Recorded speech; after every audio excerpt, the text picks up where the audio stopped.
استغفر الله العظيم لي ولوالدي ولأصحاب الحقوق الواجبة علي ولجميع المسلمين والمسلمات والمؤمنين والمؤمنات الأحياء منهم والأموات. أستغفر الله العظيم لي ولوالدي ولأصحاب الحقوق الواجبة علي ولجميع المسلمين والمسلمات والمؤمنين والمؤمنات الأحياء منهم والأموات. أستغفر الله العظيم لي ولوالدي ولأصحاب الحقوق الواجبة علي ولجميع المسلمين والمسلمات والمؤمنين والمؤمنات الأحياء منهم والأموات. فاتينا حضرة سيدنا وحبيبنا شفيعنا وقرة أعيننا ومولانا محمد صلى الله عليه وسلم. سمعنا أبي وإخوانه من الأنبياء والمرسلين وآل بيت الكرام أجمعين. سمعنا أبي سادتنا أبي بكر وعمر وعثمان وعلي وحمزة والعباس وسيدنا حسن وحسين والعشرة المبشرين والتابعين وتابع التابعين هم بإحسان إلى يوم الدين. سمعنا أبي سيدنا فاطمة البتول بنت الرسول صلى الله عليه وسلم وسيدتنا خديجة الكبرى وعائشة الرضا وسائر أزواج رسول الله صلى الله عليه وسلم أصحاب أنصار والذرية أجمعين. سمعنا بمشايخ هذه البلدة منهم ومولانا الشيخ محمد عائشة بن عبد الله كما بين البنجري. سمعنا بجميع مشايخنا ومعلمنا ووالدينا وبائنا وأمهاتنا وأقاربنا وأحبائنا وذي الحقوق الواجبة علينا وإخواننا المسلمين والمسلمات وخصوصا وإلى من شيخ هذه الموالد العطس سيد عبد الله بن علوي بن عبد الله بن محسن بن أبي بكر العطس وأصولهم وفرعهم أن الله الكريم يتبشرهم بالجميع بالرحمة والمغفرة ويعلي درجاتهم في الجنة ويغفر ذنوبنا ويعطي كل منا سؤله على ما يرضى الله ورسوله ويقضي حوائجنا ويبلغ آمالنا ويشفي مرضانا ويرحم موتانا ويبارك لنا في أولادنا ويرزقنا برهم ويحفظنا وإياه من فتنة هذا الزمان والآفة والعاهد والأذية والبلية ويختم لنا بالصالحات والحسن على هذه النية وكل نية صالحة. وإلى حضرة النبي سيدنا محمد صلى الله عليه وسلم خير البرية. الفاتحة. بسم الله الرحمن الرحيم. الحمد لله رب العالمين الرحمن الرحيم مالك يوم الدين إياك نعبد وإياك نستعين اهدنا الصراط المستقيم صراط الذين أنعمت عليهم غير المغضوب عليهم ولا الضالين آمين. الجنة ونعيمها سعد لمن يصلي ويسلم ويبارك عليه. اللهم صل وسلم وبارك عليه وعلى آله. يا ربي صل على محمد يا ربي صل عليه وسلم يا ربي صل على محمد يا ربي صل عليه وسلم يا ربي صل على محمد يا ربي صل عليه وسلم يا ربي صل على محمد يا ربي صل عليه وسلم يا ربي بلغه الوسيلة يا ربي خصه بالفضيلة يا ربي وارض عن الصحابة يا ربي وارض عن السلالة يا ربي صل على محمد يا ربي صل عليه وسلم يا ربي صل على محمد يا ربي صل عليه وسلم يا ربي وارض عن المشايخ يا ربي فارحم والدينا يا ربي وارض عن والمشايخ يا ربي فارحم والدينا يا ربي وارحمنا جميعا يا ربي وارحم كل مسلم وارحم كل مسلم يا ربي وارحم كل مسلم يا ربي صل على محمد يا ربي صل عليه وسلم يا ربي صل على محمد يا ربي صل عليه وسلم يا ربي واغفر لكل مذنب يا ربي لا تقطع رجانا يا ربي يا سامع دعانا يا ربي بلغنا نزور يا ربي صل على محمد يا ربي صل عليه وسلم يا ربي صل على محمد يا ربي صل عليه وسلم يا ربي تغشانا بنوري يا ربي حفظانك وأمانك يا ربي واسكننا جنانك يا ربي جرنا من عذابك يا ربي صل على محمد يا ربي صل عليه وسلم يا ربي صل على محمد يا ربي صل عليه وسلم يا ربي واسكننا جنانك يا رب جرنا من عذابك يا ربي وارزقنا شهادة يا رب حطنا بالسعادة يا ربي صل على محمد يا ربي صل عليه وسلم يا ربي صل على محمد يا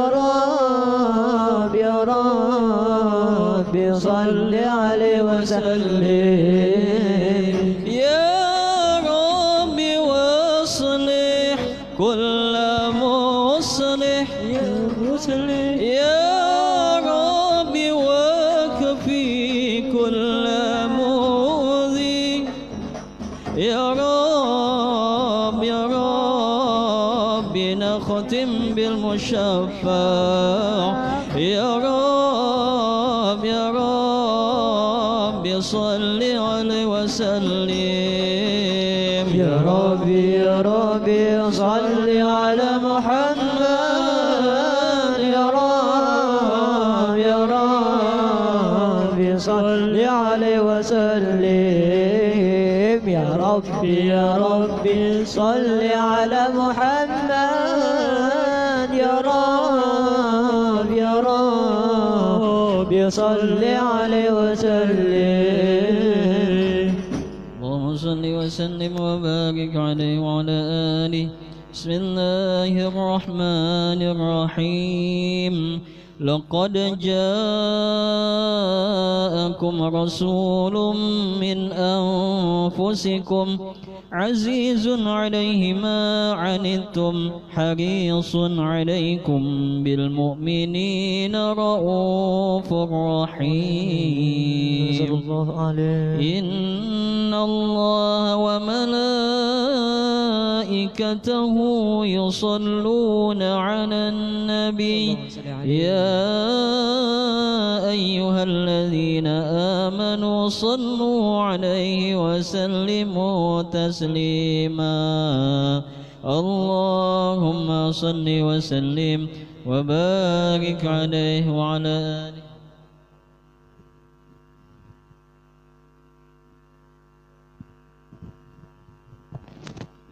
بسم الله الرحمن الرحيم. ببسم الله أفتتح اشتغالي بمولد نور أنوار الجمال محمد النبي رسول ربي حبيب الله رحمة ذي الجلال. فنحمده على نعم أتانا بها الهادي إلى سبل الكمال. وصل وسلم اللهم دوما على من قد محى دين الضلال وآل ثم أصحاب ليوث ومن والاهم أسد الرجال. فأرجو الله أن يسقي البرايا خشوعا في تلاوة ذي الآل. اذكروا النبي يا عاشق النبي اذكروا النبي يا عاشق النبي اذكروا النبي يا عاشق النبي. ألا فاخشع لدى ذكر النبي لترزق حب من خرق المعالي ومن من أجله مولاه أبدا جميع الكون فاسمع بابتهالي. إلهي بالصلاة وبالسلام عليه ثراه عطر بالتوالي. اللهم صل وسلم وبارك عليه. أيا أهل المحبة في حبيبي تعالوا لاقتناص ذبا مقالي. وهذا مولد سهل المعاني لذيذ عند مستمع وتالي. فسبحان الذي أبدى سناه من النور لهي الجمال. وخص جنابه أزلا ببدء فآدم بعده في كل حال وحمل نبوة ورسالة في ملاك شفاعة يوم المآل. فأرسله برحمته إلينا وأسعدنا به مولى الموالي. ونور جبين آدم من سناه له سجدت ملائك ذي الجلال. وهذا النور منه إلى أبيه تنقل بعد أصلاب الرجال. وخالقه حماهم من سفاح وفضلهم بهذا الاتصال. وأحيا والديه الله فخرا إلى أن آمنا بهدى المجال. ألا والأشعري روى بنص نجاتهما من استحلال الضلال. فأجداد النبي لفي جنان تنعم بالنعيم بلا زوال. إلهي بالصلاة وبالسلام عليه ثرى وعطر بالتوالي. اللهم صل وسلم وبارك عليه وعلى آله. نسبته إلى عدنان قالوا بصحتها فهاك على احتمالي. فأحمد نجل عبد الله نجل لشيبة عبد مطلب يوالي.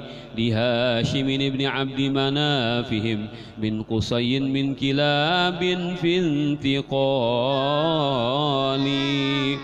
وهذا نجل مرة نجل كعب وذا بن لؤيهم أهل الفصال. فغالبهم أبوه وذا بن فهر فمالكهم أبوه بلا جدال هو ابن النضر نجل كنانة بن خزيمة نجل مدركة المنال وهذا نجل إلياس بن من قد دعي مضر بن من ركب المعالي نزار من أبوهم عدهم من لعدنان انتمى فكفى مقالي لعدنان انتهى نسب شريف بصحتها فكف عن احتمالي إلهي بالصلاة وبالسلام عليه سراه عطر بالتوالي اللهم صل وسلم وبارك عليه وعلى آله.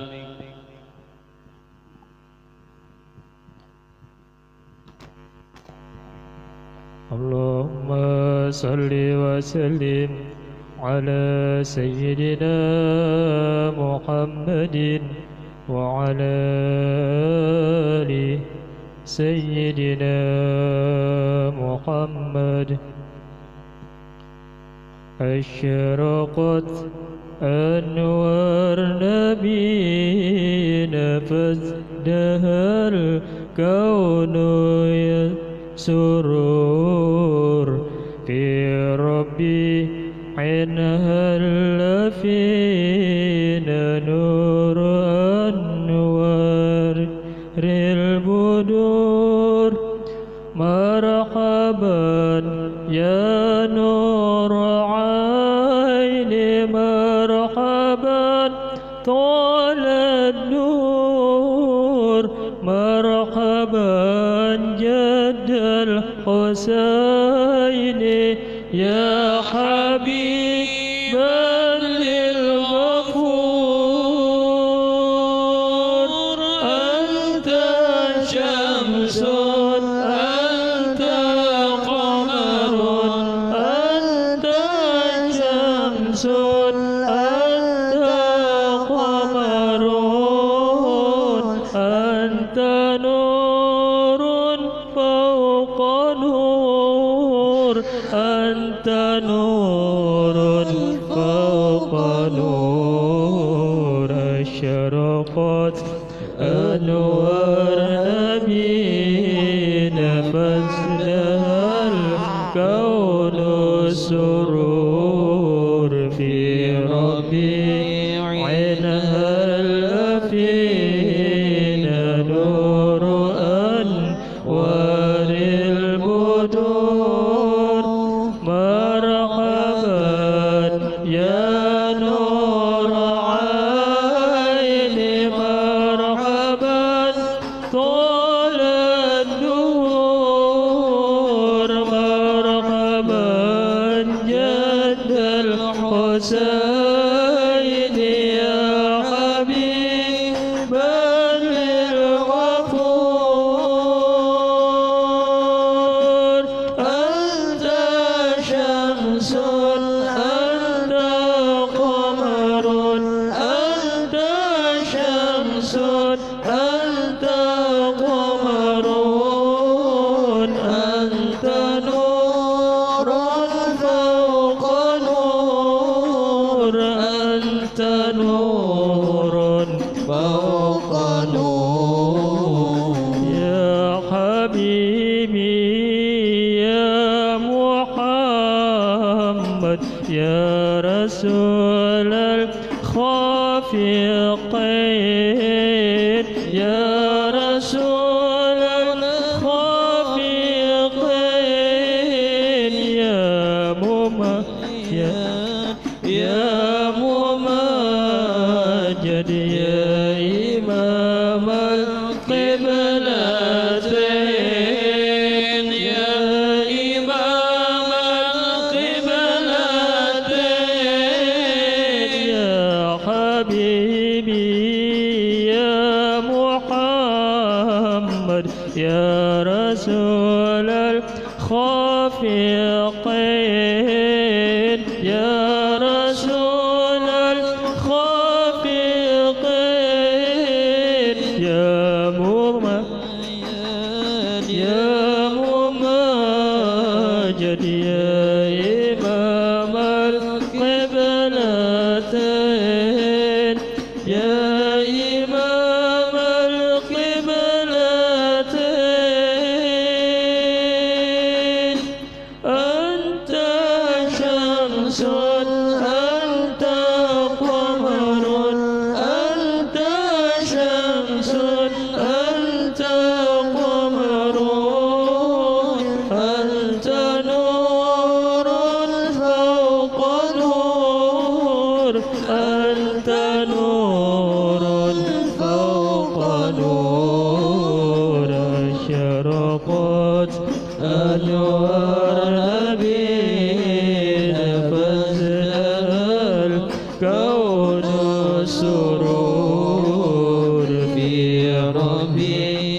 يا نور عيني مرحبا جان الروح مرحبا جد الحسين يا حبيبا للغفور أنت شمس أنت قمر أنت شمس أنت قمر أنت نور فوق نور أنت نور فوق نور صل وسلم وبارك عليه وعلى آله اللهم صل وسلم وبارك عليه وعلى آله ولما أن أراد ظهور طه حوت نجواه آمنة النوالي تباشرت الخلائق في الوجود بحمل حبيبه الصافي الخمالي فبشرت الملائك ذات حمل بخير المرسلين ذوك الجمال وفي الخضراء وفي الغفراء نادت جميع الكائنات على امتثالي تقلبت الأمور إلى حسان تعجبت الخلائق بانتقالي حملنا الوالدات له ذكورا وعم الخلق خصب في الوبال كذا انتكست له أصنام كفر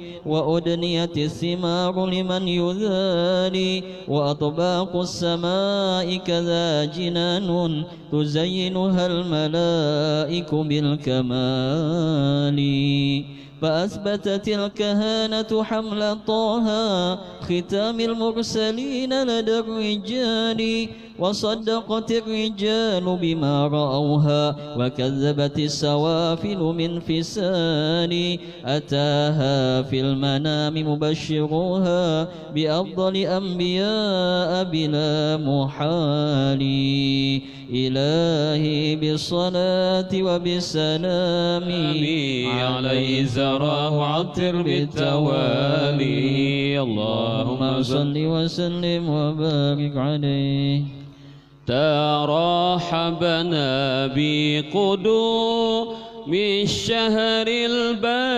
البديع مرحبا فمرحبا يا شهر الربيع هيا بنا نحتفل للنبي البديع مرحبا فمرحبا بالشهر الربيع ترحبنا بقدوم الشهر البديع مرحبا فمرحبا يا شهر الربيع هيا بنا نحتفل للنبي البديع مرحبا فمرحبا بالشهر الربيع حمام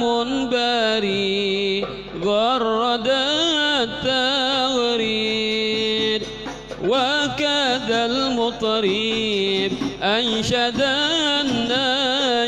النشيد حمام بريء غرد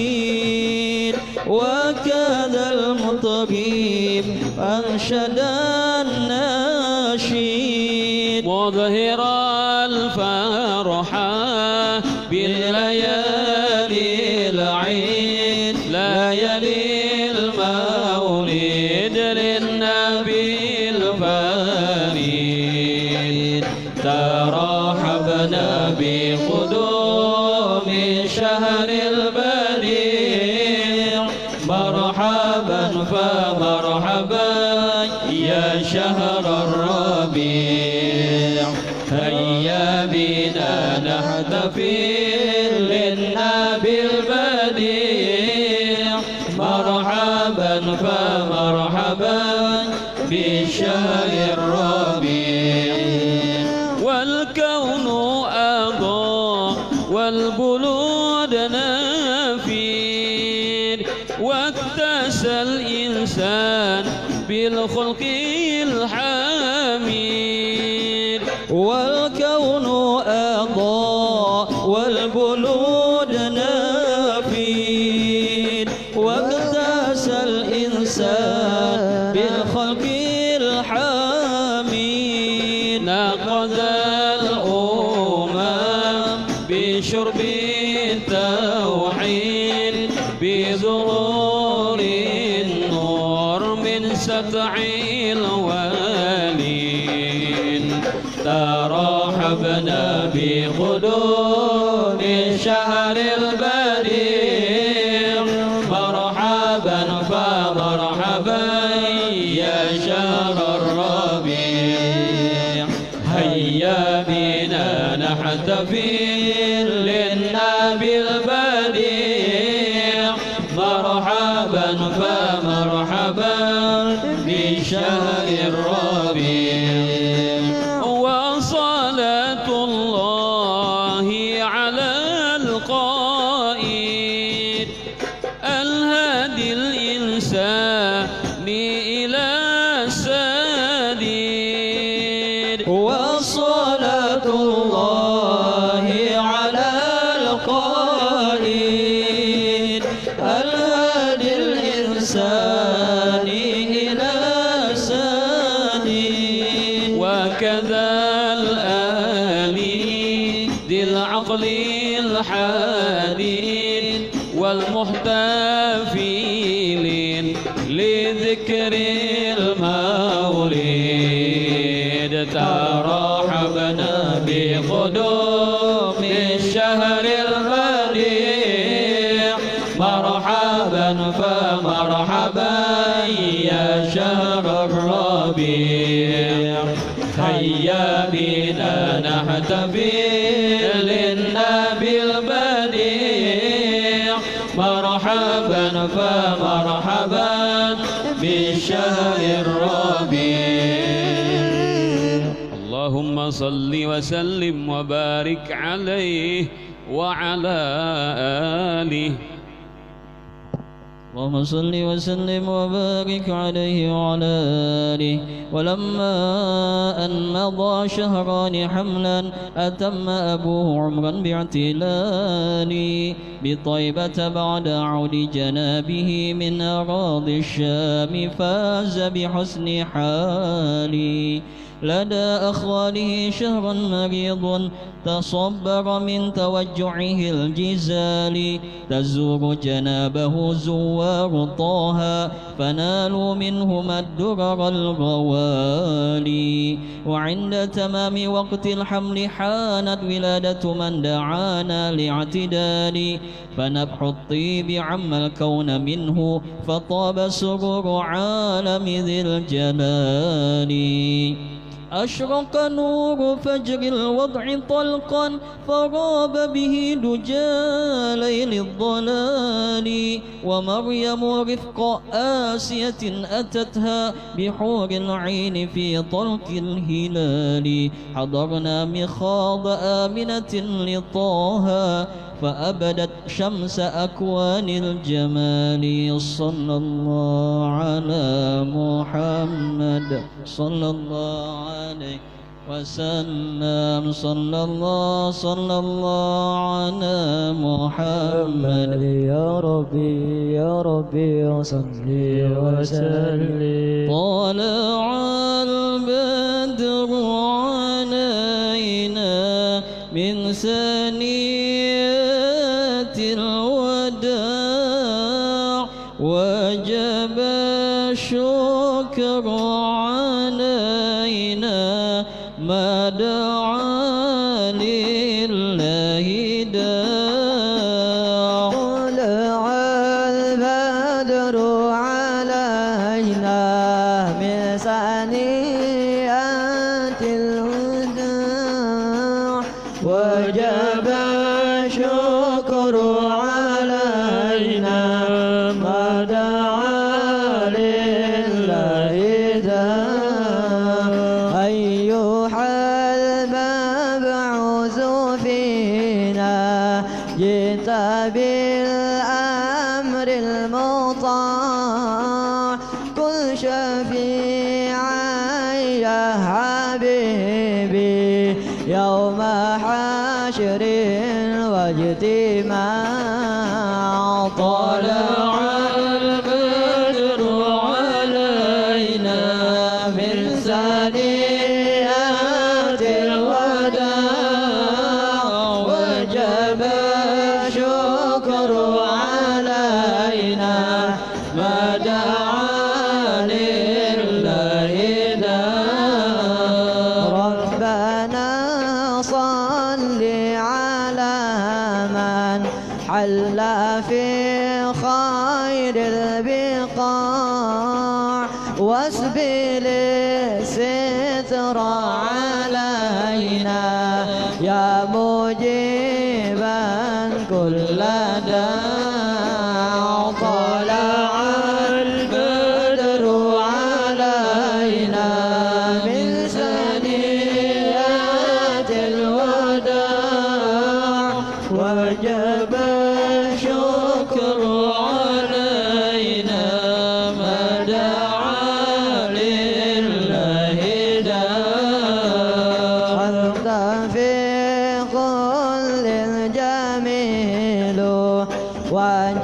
وجمال يا مطاع قد تجليت لقلبي مسفرا دون غنى طلع البدر علينا من ثنيات الوداع وجب الشكر علينا ما دعا لله داع وعلى عشق الجميل طبع الله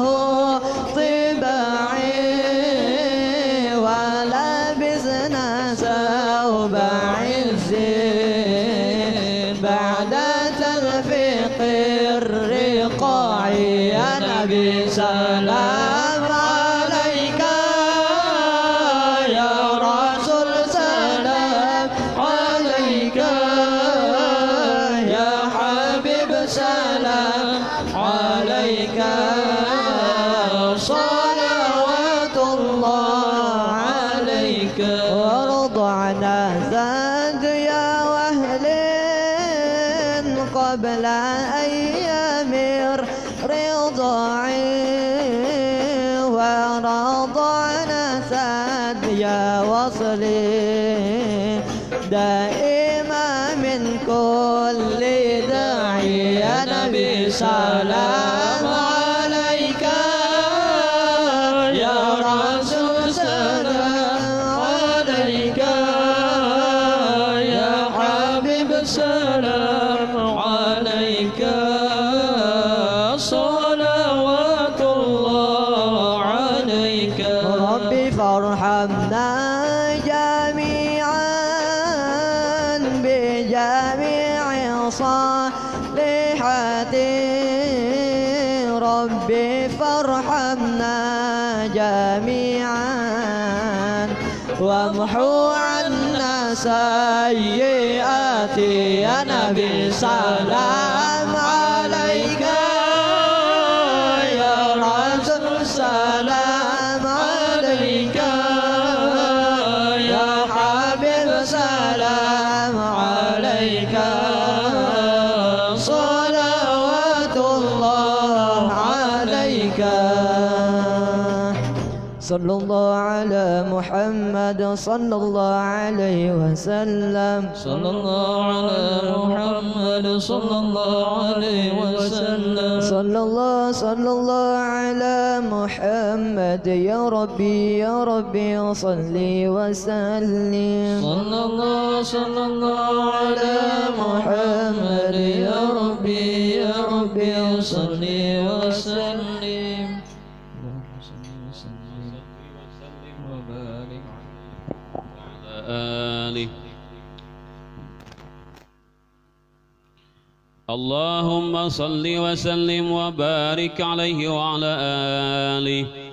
فقد كان المشفع خير خلق على خلق وخلق بالكمال، كحيل العين سهل الخد أقنى لعرنين بقد الاعتدال، فسيح الصدر ضخم الرأس صلتا كأن جبينه قوس الهلال، أزج الحاجبين مليح ثغر بأسنان مفلجة اللآلي، وورد خدوده يزهو بحمر ولحيته حكت سود الليالي، وبست كفو رحب قراه أبيض لونه دعج النبال، لمشيته تذلل غصن بان لرقتها النسيم غدا يغالي، وفاز مصافحه بنفح مسك وخمرة عنبر في كل حال، ويخسف نعله وثوب يرفو ويحلب شاته بين الرجال،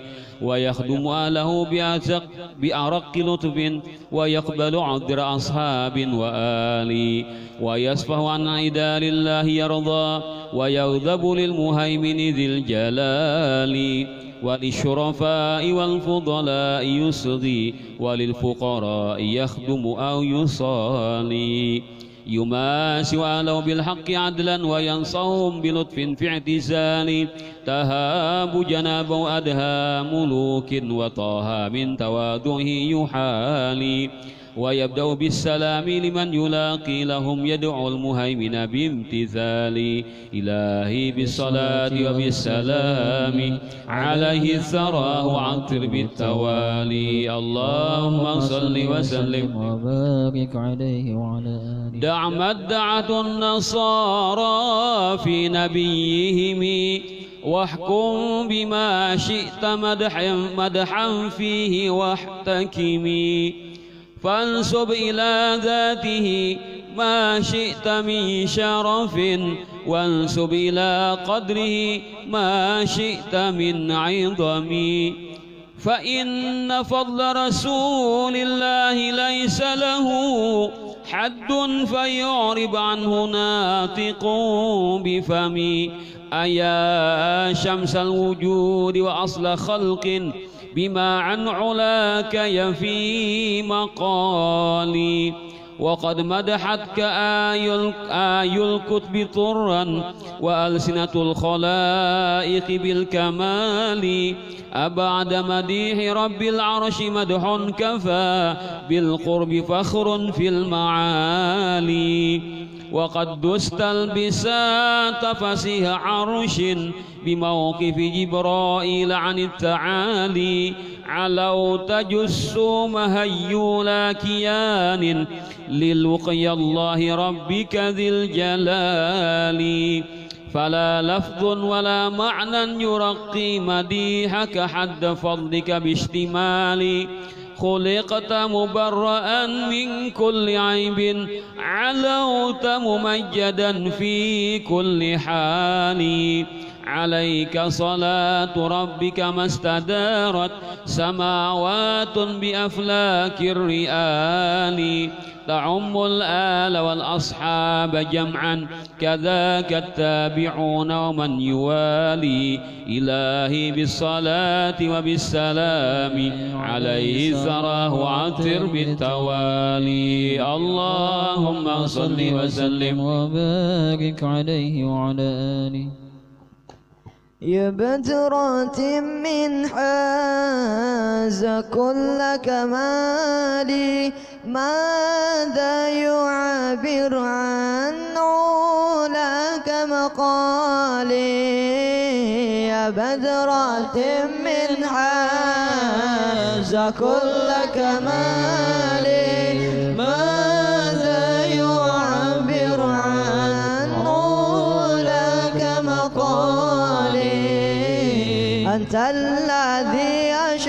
أشرقت في أفق العلا فمحوت بالأنوار كل ضلال يا بدرة من حاجة كل كمال ماذا يعبر عن علاك مقالي وبك استنار الكون يا علم الهدى بالنور والإنعام والإفضال يا بدرة من حاجة كل كمال ماذا يعبر عن علاك مقالي صلى عليك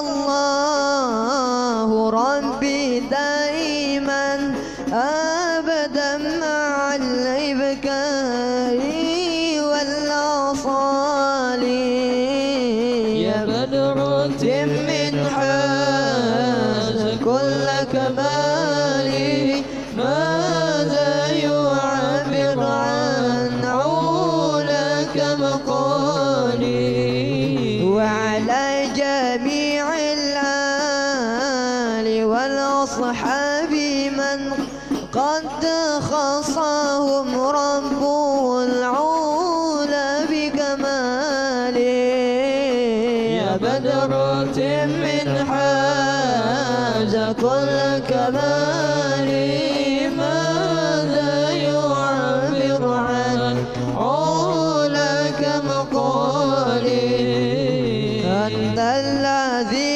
أشرقت في أفق العلا فمحوت بالأنوار كل ضلال يا بدرة من حاجة كل كمال ماذا يعبر عن علاك مقالي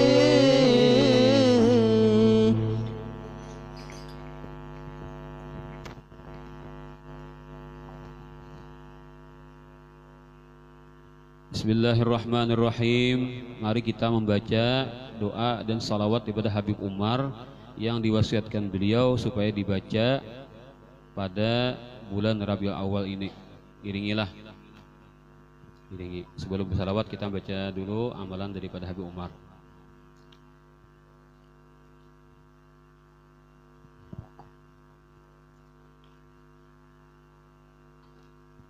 Bismillahirrahmanirrahim. Allahumma lakal hamdu syukra wa lakal mannu fadla wa nastaghfiruka ya hayyu ya qayyum salli wa sallim adada ilmika ala abdika wa rasulika wa habibika as-sayyidil ma'sum sayyidina Muhammadin wa alihi wa sahbihi wa ahli mahabbatihi wa aslih syu'una ummatihi wa farrij anna al-humuma wal ghumum ya hayyu ya qayyum. Assalamu alayka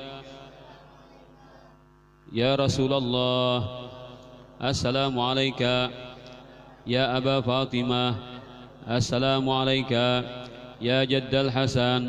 Assalamu alayka ya Jaddal Husain. Assalamu alayka ya Jadda Zainab. Assalamu alayki ya Sayyidah Fatimah binta Rasulillah. Assalamu alayki ya Ummal Hasan. Assalamu alayki ya Ummal Husain. السلام عليك يا أم زينب السلام عليك يا أم المؤمنين يا سيدة خديجة بنت خويلد السلام عليك يا أم فاطمة السلام عليك يا أم رسول الله السلام عليك يا سيدة آمنة بنت وهب السلام عليك يا أمير المؤمنين يا علي بن أبي طالب السلام عليك يا أبا الحسن السلام عليك يا أبا الحسين السلام عليك يا أبا زينب السلام عليكم يا أمة محمد في مشارق الأرض ومغاربها الأحياء منكم والأموات ورحمة الله وبركاته. الحمد لله الذي شرفنا بأن نكون في هذا الشهر شهر ربيع الأول من أهل الصحة والعافية والسلامة ونرجو منه أن يجعل من أهل الرضا والعناية ببركة هذا النبي الكريم والرسول الفخيم سيدنا محمد بن عبد الله القائم بحقوق الله ما ضاقت إلا وفرجها الله وعلى آله وصحبه ومن تبع هداه من يومنا هذا إلى يوم القيامة أما بعد. Alhamdulillah kita sekarang sudah berada pada bulan yang sangat diagungkan Allah Ta'ala, yaitu bulan Rabiul Awal, dengan sebab terlahirnya Rasulullah SAW di bulan itu. Dan sekarang bulan Rabiul Awal adalah bulan yang seperti bulan yang dilahirkannya Rasulullah di sekitar 1400 tahun lebih tahun yang silam. Kemudian kita membaca daripada perkataan Al-Habib Abdullah bin Ali Al-Haddad wa qala radhiyallahu anhu man afrata fi hubbi syahwatin min syahawatid dunyal mubahah waqa'a la mahalata fi mujibin nari awil ar. Allah Ta'ala itu memberikan kita hukum itu ada 5. Ada hukumnya wajib, ada hukumnya haram, ada hukumnya sunat, ada hukumnya makruh, ada hukumnya mubah. Wajib kita kerjakan sedapat mungkin. Jadi kan firman Allah Ta'ala, fattaqullaha mastata'tum. Fattaqullaha mastata'tum itu andaknya ujar ulama adalah mengerjakan kewajiban. Orang kadang-kala yang berdiri lalu berduduk, kadang-kala berduduk berabah. Fattaqullaha mastata'tum. Bertakwalah kalian kepada Allah semampu kalian. Maksudnya dalam mengerjakan yang Tapi kalau perintah Allah Ta'ala, ya ayyuhalladzina amanu taqullaha haqqa tuqatih. Wahai orang beriman, bertakwalah kepada Allah sebenar-benar takwa. Nah, ini andaknya jar ulama adalah dalam meninggalkan kemungkaran atau yang haram. Nah, haram kalau ditawar, yalah. Minum minuman keras haram, bolehlah sedikit, seculit bolehlah. Ada kawan boleh-boleh atau aneh, tetap haram. Secangkir, setengah cangkir, setitik, tetap haram. Kadang-kala tawar menawar. Nah, itu dakwa itulah. Jadi bila haram tuh kadang-kala ditawar-tawar. Ada pula hukumnya sunat, bila digawi berpahala, tinggalkan bang, ada apa? Ada juga hukumnya makruh, bila digawi kada berpahala kada berdosa, tapi bila kita tinggalkan karena Allah, maka kita akan dapat pahala. Seperti apa? Makan jaring kita berbau untungan. Nah, akibatnya orang terganggu. Nah, makruh jauh hukumnya kan, atau apa-apalah yang mengakibatkan orang terganggu kan. Ya, seperti makanan-makanan tadi, makan bawang mentah makruh. Bawang mentah makruh dimakan oleh. Ya, kecuali kalau orang pengobatan lain pula kisahnya. Ada yang terakhir hukumnya mubah, boleh saja digawi berpahala kada berusaha kada, ditinggalkan berpahala kada berusaha kada. Yang mana itu kan? Ada banyak guring kan, guring di seharian berusaha kada berpahala kada. Cuma parai ini kada berpahala. Nah, karena di hari kiamat kan kita ini kan diberi Allah Ta'ala kita ini kesempatan untuk melihat ada 24 kotak. 24 kotak. Sesuai dengan jam yang Allah berikan dalam sehari semalaman. Nah, 24 kotak itu bilanya kita isi dengan ibadah, maka isinya tarang benar. Oh, berkilau-kilau. Himong kampunnya melihat oleh sama nasa orang bakurihing, tambah kotaknya pelan bercahaya. Oh, bersinar-sinar kan, kayak foto close up oleh. Nah, cahaya berseri-seri wajahnya. Kayaknya pernah ada nang kotak itu kosong, ya guring tadi kan. Berpahala kata, berusaha kata. Ruginya aku aja. Ruginya aku aja. Bila anak pingsan nang melihat, tapi dia pingsan lagi. Tapi kalau sudah nang talihat itu adalah dosa, kadab benar kan, menakutkan, seram benar. Jikalau seandainya orang kawa mati waktu itu, mati sudah. Dari saking kenapa kasasadihan melihat kotak itu isinya kadab, gelap, menakutkan. Itulah gambarannya. Nanti di hari kiamat Rasulullah memberikan kabarnya kepada umatnya. Jadi apa kisahnya tadi? Ujar Habib Abdullah Al-Haddad, memang ada kan tadi hukum tuh perkara nang boleh-boleh saja. Tapi nang boleh-boleh saja tuh terkadang perkaranya nang nyaman guring tuh nyaman kah? Nyaman guring. Nah. Jurang paloy, guring tuh nyaman gak? Nisa paloy pulang Abu Nawas kawannya lah. Paloy, Abu Nawas guring tuh nyaman gak? Nyaman guring, salah jurang. Amun nyaman kan merasa lah guring lah. Guring kawalnya dirasai. Nangaran nyaman tuh kalau kawa dirasa. Jadi salah kalau guring itu nyaman, ikan madakan guring itu nyaman salah. Kalau ikan madakan guring itu adalah suatu hal nang ada kan, dia ikan madakan merasa nyaman ujermu tapi mana masa. Jadi kayak panah bujurnya. Guring itu adalah penyakit, obatnya adalah ngantuk itu adalah penyakit dan obatnya adalah guring. Bila kada diguringakan sakit loh kan? Iya kita mata ngantuknya mata jangan dibawa guring. Muyak lo kan pas hari semalaman jangan saling guringan. Tadi nyanyok atau marah nyau bandir lo kan Nah, hang kan baterainya kan baterainya apa? Lobet baterainya kan. Ada karuan lagi. Coba aja rasai sehari semalaman jangan saling guringan. Tarima marah nyau atau otak kita kada kawa aktif lagi kan. Jadi ngantuk itu adalah penyakit dan obatnya adalah guring. Jadi kalau itu kan berarti tidur itu adalah suatu untuk menghilangkan bahayanya ngantuk. Itu ujar si Abu Nawas kan. Nah, lalu apa tadi? Man afrata fi hubi syahwatin, biasanya makan leh. Nah, kita tuh kan makan biasanya ketujuh benar makan. Nah, itu ada suatu nang syahwat. Barang siapa yang berlimpatan kita berlebih-lebih dalam mencintai syahwat min syahwati dunyal mubahah.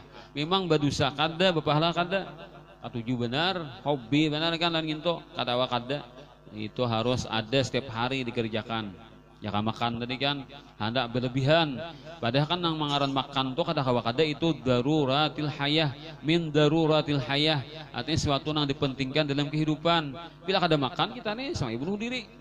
Jadi dengan makan itu kita melaksanakan perintah Allah supaya kita jangan membinasakan diri. Ada kan jatahnya makan kita tuh nang karena wajib kan kita makan tuh kan supaya mempertahankan kehidupan kita nih. Nah, jika nangara makan tuh sakada sebuah tenaga sadang sudah ampeh. Itu perkara makan itu bisa jadi wajib kan ketika darurat, ketika artinya bila kada makan bermatian maka jadi wajib makan itu. Tapi kalau sudah cukup tenaga dilabihi. Nah, ini mah labihi asal jangan kakanyangan jangan. Masih ading nyangan dapat kan masih ading nyangan dapat. Kalau sudah kakak nyangan lain sudah kisahnya kan. Aku aja bila kada sama dehi lawan parut kadapi makan. Wah, kencang bener parut. Picik parut nah masih kimpis parut ko aja. Dagi pulang tambah he lagi kan. Nah, habis sarangsang tambah he lagi aja pulang. Nah, ini kan perkara nang boleh-boleh saja makan itu berpahala kada berusaha kada lalu katujuh benar. Nah, hendak mehumbas taros anak puas taros. Lalu itu dilanjurkan selalu saja dikabulkan keinginannya. Coba aja orang tuh bila imbah makan parut kanyang apa yuk pasti hendak beli lihatnya lah. Adalah memakan aku lagi beli lihat aku istirahat deda bila memakan beli lihat makanya bila orang memakan keluar buka TV atau buka HP kanyang ada parut mata pulang kan hendak beli lihat. Itu biasanya sudah kan tarikannya dan efeknya gitu. Nah, bila melakukan hal-hal nang syahwat tadi dikabulakan taruh sisiden bila hendak tagihnya nafsu kabulakan gak ada stopnya waqa'ala mahalata fi mujibin nar awil ar karena puting-putingnya itu tagawi hal sesuatu nang menjadi berdosa nah Allah taala murkai atau menjadi sesuatu nang memalukan bagi dirinya. Nah itu kan perkara syahwat ini memang inya santai lo kan begamatan lo, tapi bila kita kabulakan terus akhirnya malah lalar. Nah itu tamsilnya. Nah, jadi kita ini silahkan kita mengabulkan apa nang keinginan syahwat kita, tapi harus kita tahu aturannya, ada remnya. Jangan sampai kita puasakan sepuas-puasnya karena inya kadamu puas. Ujar Imam Busiri dan Burdah apa?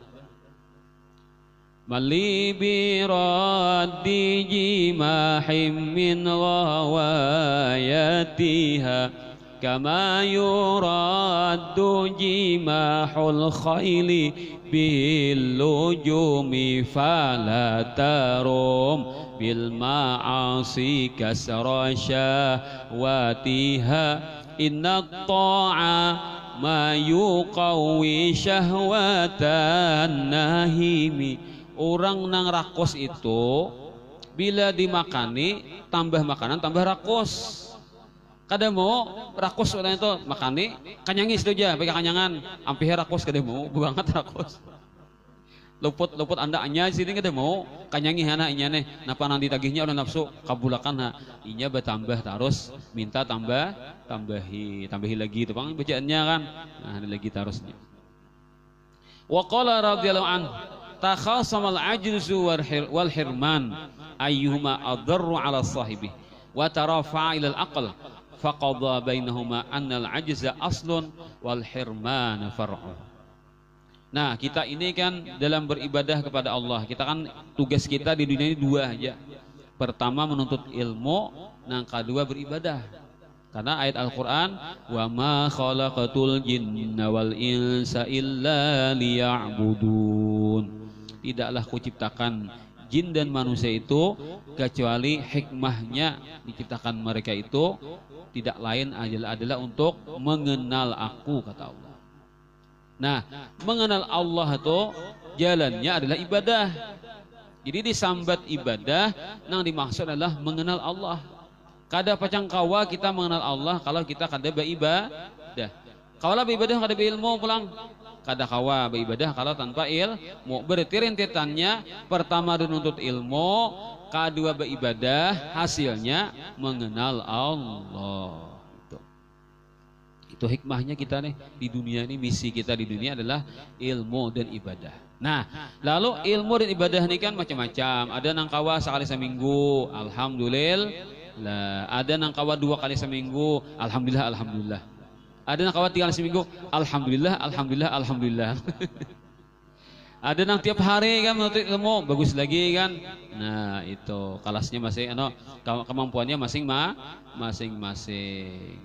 Jadi ada tuan guru menakuni murid sidin, muridku sidin. Menurut ikam, amun orang gering tuh nah, jangan dimakani, jangan diobati sampai 3 hari. Kayak apa menurutmu? Ujar murid, kalau pengalaman orang bertambahan atau orang kedokteran, bila orang pasien yang sakit itu jangan dimakani, jangan diobati sampai 3 hari. Innalillahi wa inna ilaihi raji'un. Pengumuman dilanggar di masjid lawan orang gering dimakani kada, dikonomi kada, diobati kada 3 hari berturut-turut, jingkar kan mati akhirnya. Nah kayak itu tujuh sidin, hatimu tujuh sidin. Bila ikam kada ikam makani dengan ilmu, kada ikam makani dengan ibadah sampai 3 hari kan artinya, nah maka akan mati. Kalau sudah mati, bagaikan mayat yang berjalan, kada tahu kan apa irama apa aja bermata itu tahu anu lagu kasidah lah, bermata tapi tak melihat apa kita berhati tapi yang tuli jeng ya itu kan yang buta ting lah, yang buta mata hatinya. Nah itu kan nabinya harap juga dia menyindir sidin leh. Anak-anak sindir kan tertawaan jangan igal sambil kan yalah Mbak Rama itu kan bernyanyi sambil igal kan buan ngepennya nih kah, buan apa nih pemirsanya nih kan pecinta nang Mbak Rama berigalan, padahal kan sini menyindir seorang nih tangan leh napa-napa kah sindir kan, tapi rame kan lagunya. Nah bergadang jangan bergadang, jangan sambil bergadang main beduk lagunya nginto kan. Diputar lagu bergedang orangnya sambil bedung, antik juga lah. Nah, lalu kan kita itu bisa karena lemah lah. Nah, ada macam-macam lah kita menuntut ilmu dan ibadah ini bisa kita kendor. Nah, nang bolah kendor itu dua. Pertama ajzu, nang kedua hirman. Lain hirman manusia lain. Hirman lain manusia lah. Ajzu itu apa? Lemah mental, lemah semangat. Nang kedua hirman, putus harapan. Aja apa aja hasilnya ibadah nih. Kadada karunyutnya juga aja. Kadada karunyutnya aja ibadah nih, kadada nyamannya juga. Itu tuh aja lapah benar. Nah, itu kan putus asa. Ada lemah nih, lemah semangat, lemah mental, lemah apa nih keyakinannya kan. Nah, lalu dua macam ini yang menjadi pungkala manusia itu meninggalkan ilmu dan ibadah. Akhirnya berdua ini bakal pandir Jepang. Jadi ujar si ajizu nang harap itu maulah manusia tuh jadi kulir ilmu ibadah. Aku sebenarnya kada ujar si Herman gak ujar putus asa. Aku nang harap ketika ku hantam dengan putus asa hatinya langsung nya pancatkan ampih menuntut ilmu ampih beribadah. Kada ja ajizu nya lamah mental karena mentalnya dilamahi semuanya dilamahi akhirnya nya ampih menuntut ilmu dan beribadah. Akhirnya keduanya ini bakal karasan. Mun kayak itu aja kita sampai bakarasan kita cari orang pintar nah memutuskan siapa. Nah ternyata keduanya mencari akal. Akal ini luar biasa kan. Manusia diberi akal. Gajah saling genalan noneh kalah lah manusia. Gara-gara apa? Gara-gara manusia akal. Hadangan genap pada manusia kalah hadangan gara-gara manusia bakal. Jadi kakanak menarik hadangan noneh, kakanak menarik hadangan. Nah ditariknya hadangan ini hakon kan ditariknya kanaknya tak hakon kan hidung seorang cucok orang. Mun pangaras pacul hidung ko hadangan. Nah hakon ditarik kakanak kan tarik bawa ke padang noneh. Jadatnya ditunggul. Nah jadatnya ada kanak ditunggul. Nah lalu wae datang siapa? Harimau. Dongeng di Jepang lah. Dongeng datang harimau. Ujar harimau dasar hadangan nih serenang dongo kan. Ada pintar hadangannya awak genal lah gencang makan genal awak tapi lang kakanak ya kalah hati kam bending awakmu beratmu genalmu ya ikam tampuh tuh jejak selesai mati kan manusia tuh. Napa ikam akunnya nih ditarik kurang nih tali urang akun je jerit kurang di sini pulang. Wah pak iya ada hadangan. Awak genal tapi utak kayak sahangnya lah. Ujar si harimau kan. Nah ujar hadangan kada tahu ka ikam. Manusia tuh walaupun awalnya halus pada kita, walaupun fisiknya lemah pada kita, manusia itu diberi Allah Ta'ala akal. Akal itulah nang maulah kita kada kawa melawan inya. Nah, itulah harimau. Iya akalnya tuh naharat. Mungkin itu harimau tantang. Karena bila bulik bila kana tuh datang padahal aku menantang tuh ungkai akalmu sini. Karena aku menerkamnya kan, ku cabik-cabik tuh neh, akan ku ukang-ukang nah karena aku ikut kan anu akalnya tuh selesai mati akalnya. Buktiakan bahwa manusia tuh dengan akalnya tuh hebat. Sekarang aku menantang akalnya tuh bakalahi. Padahal kan ya harimau, ayo aja datang anaknya, padahal kan nilai hadangan kan. Oh anak itu aja si kang anak tuh bener harimaunya nah. Anu harimau lah adingin lo, akalku tak tinggal di rumah hadangan naik.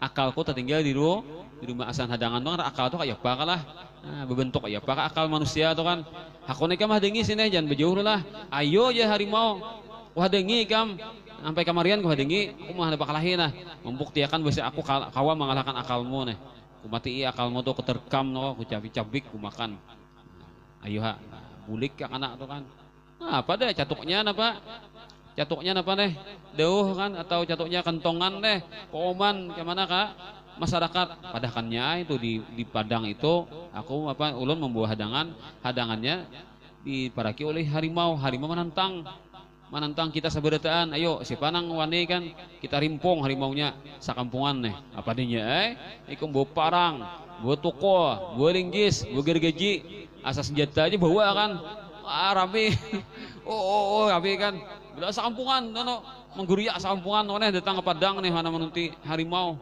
Nah pagi harimau culasnya bebawaan ya. Ada yang buat tali kan lengkap kan manusia nih fasilitas lengkap hana rimpung harimau nih. Nah padangan aja manusia kayak itu ha. Jadi kan aku bakal akal Nah pembui urang asing banyakan sakampungan bui urang. Ujar hadangan itu tuh ngaran akal. Saat akal tuh bentuk kayak apa kah? Itu toran akal. Mungkin itu jadi aja harimau aku buka aja sudah. Hantu yang dirimpung orang impos dia dah aja harimau kan. Hantu kan di belok orang macam impos beliknya kan baik aku buka aja dah. Aja harimau kan kalah harimau. Nah akal. Akal tuh harus bener lah. Nah akhirnya laporlah si Ajzulan Herman tadi. Hei wahai akal ikan yang cerdas, ikan yang bijaksana. Putuskanlah di antara kami berdua siapakah yang lebih hebat dalam mengganggu atau mengalahkan manusia. Lalu ujar akal, sabujurnya lamah ini adalah abahnya dan si Herman adalah anaknya. Jadi pertama kita tuh lemah mental lah. Nah kita tuh bila sudah lemah mental, lemah semangat, akhirnya apa? Putus asa itu. Jadi kita tuh yang utamanya itu adalah semangat kita kuati kan. Mari kita bersemangat, mari kita bergairah loh kan. Nah, dengan sering kita menuntut ilmu maka kita akan bergairah terus menerus loh kan. Itulah yang akan memberikan support, memberikan apa aja kita tahu vitamin kan, memberikan kita semangat dalam menghadapi kehidupan dunia ini dengan ilmu dan ibadah. Ya kita ambil berkat hadis Nabi SAW tentang fadilat salawat. Bulan-bulan Maulid ini bagus bersalawat. Arab sabda Rasulullah SAW. Wa qala sallallahu alaihi wasallam inna awalan nasi bi yaumil qiyamah aktsaruhum alayya salatan. Ya sungguhnya orang yang paling dekat kepadaku di hari kiamat adalah orang yang paling banyak bersalawat atasku kata Nabi. Jadi kan dia tamsil itu kan orang misalnya napa orang acara napa pertunjukan lah artis kan artisnya ini larang benar kan bayarannya nih. Ayo nang kawa duduk di muka tuh kan maulah tamurah anunya tiketnya karcisnya pasti tan larang lah mana kelas napa VIP lah ya, super VIP kangannya pulang kan pasnya di muka ada kau bersalaman lah artis begini lagi larang lah pokoknya makin parah makin larang kayak itu lah mun di ujung nah biasanya kan 5.000 kalau boleh nah, bilang nang murah benar kan di ujung berdiri pulang lah nah ternyata Rasulullah itu kan jadi artis di hari kiamat. Di hari akhirat Nabi itu jadi artis. Rasulullah karena pengantinan di hari akhirat. Pengantinan ya nah. Nah, pengantinan Rasulullah berterbang kira leh. Nah, ini buat berterbang di dunia bisa diundang orang kan untuk terbang kan. Kan buat Habib Umar datang ke Palangkaraya berterbang. 1.000 kah? Alam tuh. Nah, 20.000 kah? Nah, itu kan hanya Habib Umar kan. Salah satu juriat Rasulullah disambut baik terbang loh kan hadrah kan waktu ke Palangkaraya tadi kada mustahil karena di hari akhirat karena kita kan ketujuh bemolitan nih kan di Anda kurang kan khusus tempatnya kan ini rombongan dari Sungai Banar nah angkatan 1.400 tahun kan nah, angkatan 1.400 ke atas kah atau kumpul itu karena kan banu khusus bewadah kada mustahil nah itu karena nah kita ketujuh mengamalkan asalkan kita mengamalkan ini jangan ampe kita istiqomah amalkan mustahil karena dari kiamat dapat karena kita undangannya kan karena kita tiap minggu Nabi melihat aja kan kita nih salawatan Nabi melihat kita memolitan melihat Rasulullah kada mustahil catat turang karena kita kan buat ya Nabi undangannya karena nah berapa jangan kada ada nang lukai anu aja tinggalam seorang kada pokoknya bila main karena kan di situ karena pasti gembira karena bila jadi pemainnya nah itu kan ada mustahil demikian kan orang yang ketujuh bersalawat ketujuh bermaulidan di alam dunia ini kan. Jadi ujar Rasulullah siapa yang paling banyak bersalawat kepadaku dialah nanti akan paling dekat kepadaku. Nah jadi tamsil Jakarta tamsil orang kan jauh tak ujung sarang bersalaman kawal lawan sidin berfoto berselfie kawal Nabi Muhammad kan kena dari kiamat mana nah orang nah banyak bersalawat berapa ikam aja aku aja 1.000 sehari nah ikam pun berapa 5.000 nah parah kita aku aja 12.000 banyak parah lagi kita macam-macam kan orang nak mampu lah ya kada ada kesibukan salawat jadi baca kan nah, itu orang kada ada kesibukan yang lain ada kan orang kayak itu pokoknya masalah dunia nih datang kadang-kadang kan penting salawat tuh tiap hari nah, sampai kan ada nang sanggup 12.000 sehari leh nah itu mungkin kita sehari sama mustawa 12.000 sehari kira-kira kawai tapi kalau tiap hari memalakan berat pang lah banyak kesibukan kita kan nah itu tanggung jawab yang lain ada kan nah itu tuh kayaknya dari kiamat jadi kita di dunia nabung kan nabung salawat nah baca aja salawat kan karena di hari kiamat hanya dihitung Saikong siapa umurnya panjang banyak salawatnya, nah untunglah umurnya tahandap kan sekitanya salawatnya ulih leh. Nah jadi kemudian tuh umur itu adalah modal, maka kita isi dengan salawat kepada Nabi. Nah, 1000 sehari aja salawatnya kan banyak kan hitungannya, apalagi sampai nang banyak daripada 1000 tadi lah. Nah, karena 1000 sehari itu ada penang fadilahnya sedikit lah. Kemudian lagi Rasulullah SAW bersabda, salatukum alayya mahaqah. Salawat kalian kepadaku itu adalah penyebab untuk meruntur atau menghapus dosa-dosa kalian. Nah, kita tuh ada dosa nang kada serius, dosanya dosa kecil aja kan. Kita baca salawatnya, dosa kecil itu akan diampuni Allah. Padahal kita kada istighfar, dan harapnya salawat itu kan kawa menyelajur gitu. Rasulullah bersabda lagi, man shalla alayya fi kulli jumu'atin arba'ina marrah mahallahu dzunubahu kullaha. Nyamannya sedikit amalannya tapi paditnya luar biasa. Siapa yang bersalawat kepadaku, kata Rasulullah, setiap hari Jumat 40 kali, maka semua dosa-dosa kecilnya dihapus, dihabiskan. Nah, 40 kali. Ada yang mengatakan 80 kali ba'asar. Itu Allahumma shalli ala Sayyidina Muhammadin abdika wa rasulika nabil ummi. Nah, itu siapa? Wa ala alihi wasallim taslima. Ada 20 kali ya, di Jorewit itu diberi basar. Nah inilah yang kita baca dulu sementara, insya Allah nanti kita teruskan tentang pada salawat di kesempatan akan datang. Semoga dengan kita berkumpulnya Allah Ta'ala menjadikan kita semuanya umat Rasulullah SAW yang bersyukur, dijadikan Allah Ta'ala sebagai umat beliau. Dengan syukur itu menjadi modal bagi kita untuk suka selalu menuntut ilmu dan beribadah kepada Allah SWT, dan ilmu ibadah itu pun diterima oleh Allah dengan rahmat, maghfirah, keridhaannya. Amin ya rabbal alamin. Ala hadiniyah wa kulli mana wa bisalamu sallallahu alaihi nabi wa alihi karam. Syai'un lillahul Fatihah.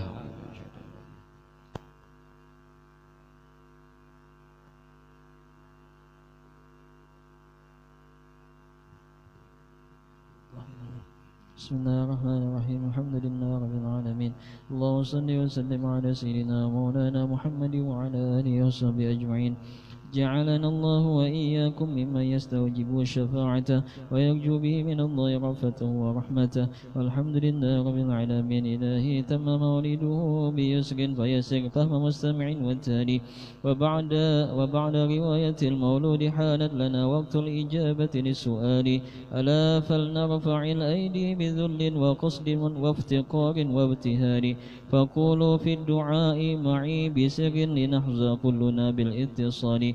أيا رحمن بالمختار ندعو جنابك فاستجب نجوى المقال ويا فتاح وفقنا لخير على كل الأمور في الاعتدال ويا وهاب جد للكل فضلا وإحسانا على أوفى الكمال ويا قيوم منا بصرف نفس عن الشهوات وانزم كل حال ويا تواب حلما تب علينا من العصيان واهدي عن الضلال كذاك اغفر لكل ما جناه فأوردنا على الحوض الزلال وعمان جمعنا هذا بعفو وعافية وحسن الاشتمال كذاك احفظ لنا دينا حنيفا بإيمان وتقوى وامتثال ونور بالعلوم قلوب قوم يسوقون الحرام عن الحلال ومن بسكنة الفردوس لطفا وإرضاء الخصوم على الفصال كذا قضي ديوننا واحرس حماه وهنئنا بأبناء ومال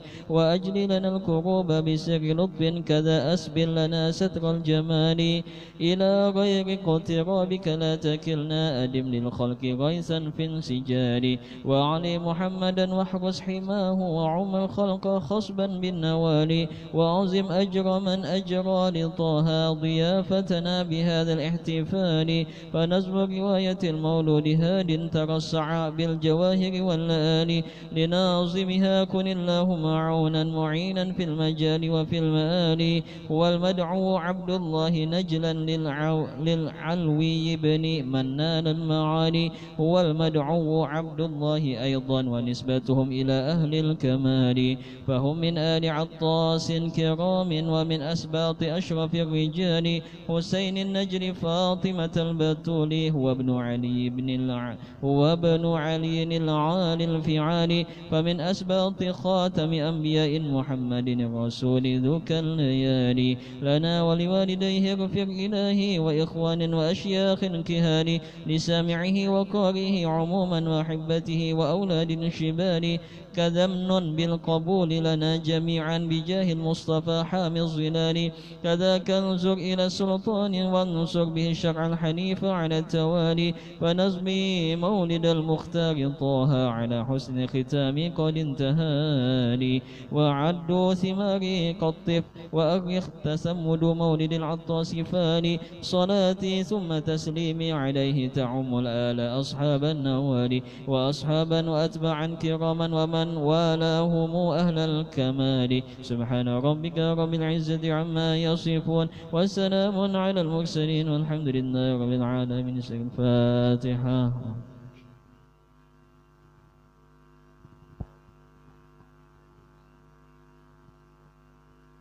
يا ربي بالمصطفى بلغ مقاصدنا واغفر لنا ما مضى يا واسع الكرم. يا ربي بالمصطفى بلغ مقاصدنا واغفر لنا ما مضى يا واسع الكرم. يا ربي بالمصطفى بلغ مقاصدنا واغفر لنا ما مضى يا واسع الكرم.